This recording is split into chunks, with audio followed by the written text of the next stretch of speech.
Greetings, and welcome to the special Halloween edition of Caleb Lawlor's Movie Reviews. 'Tis the season for scares, a night of pure terror, and in such a dimension of evil, zombies, monsters, vampires, and killer clowns.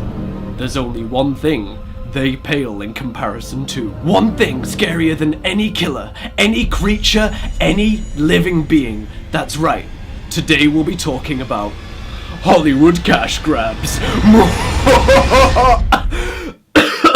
There were no Halloween films on in my cinema, so this was the best I could do. Hello! I've also got a bit of a cold today, so sorry if that's a bit distracting. In this film, the trolls are tiny little creatures that do nothing but sing and dance and hug. One day, a handful of these trolls get captured. The princess troll Poppy and the grumpy troll Branch don't really get along because they're essentially polar opposites, but obviously these two are forced to work together to save the others of their kind, and maybe along the way they'll learn that there's more to each other than they first thought. Alright, so we've seen this story like a million times. This is Trolls we're talking about. They made a movie about trolls. Obviously it's going to be the most blatant Hollywood cash grab since, like, the Lego movie. But wait a minute.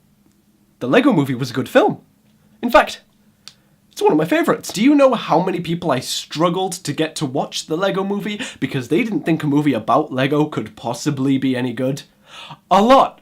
So you know what, let's go into Trolls with an open mind. So like I said, the story of this film is really simple and cliched as all hell, but to be honest, it's probably one of the better executions of it I've seen in a kids film. And make no mistake, this is a kids film, alright? It's not the Lego movie, you're not going to find any hidden meanings or social commentary within the story. Everything here is on the surface, plain as day. But that's not to say there isn't stuff to appreciate in it. For one thing, this is DreamWorks we're talking about. If you're familiar with their quality of animation and production, then this film's not going to disappoint you, at least not on a technical level. There's a constant back and forth throughout it of being blatantly in your face, bright and colourful, and absolutely disgusting dreariness. You can just feel the contrast between these two aesthetics when it's transitioning from one to the other. Alright, the cast. Considering how needlessly star-studded, just for the sake of being star-studded, the cast was, most of them actually do okay. Both Anna Kendrick and Justin Timberlake fit their characters pretty well,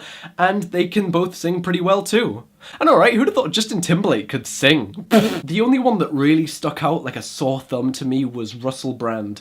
And at first I thought it was just because he was British in a film of mostly American voices, but James Corden's in it too, and he's fine, so I don't know. As for the comedy, I never really found any of the jokes that funny. Like, I probably smirked once or twice, but that was about it.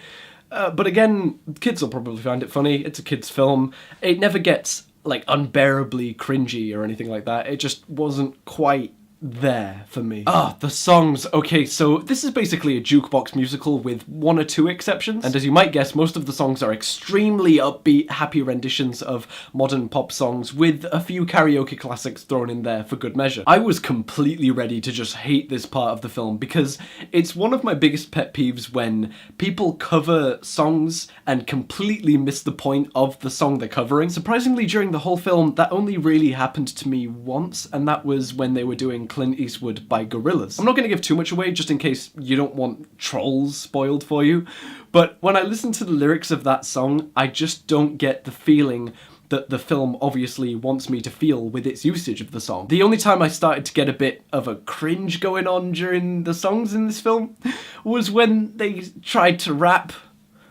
There's rapping in this film.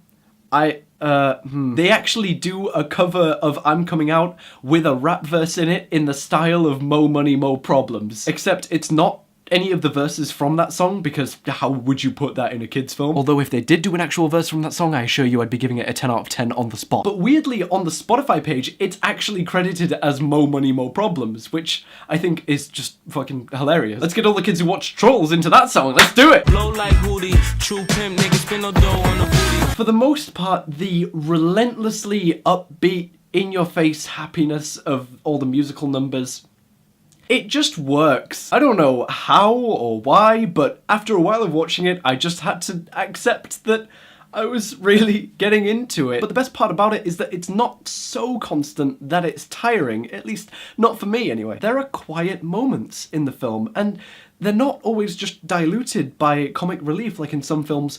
They're just somber moments that are left to play out. In fact, overall, there is this level of restraint that brings the film close to being unbearably kiddie and colourful and that, but never actually gets there. So in general, I guess this was a pretty good film. Like a 6, at least. I don't know. I'm actually kind of baffled. I guess you really can make any movie idea work. Alright, we'll see about you. Alright, well, that's it for the review. Hopefully there will be more of these soon. I'm going to MCM London this week, so next video is probably going to be something to do with that. Anyway, follow me on Twitter for updates and stuff, and a happy Halloween!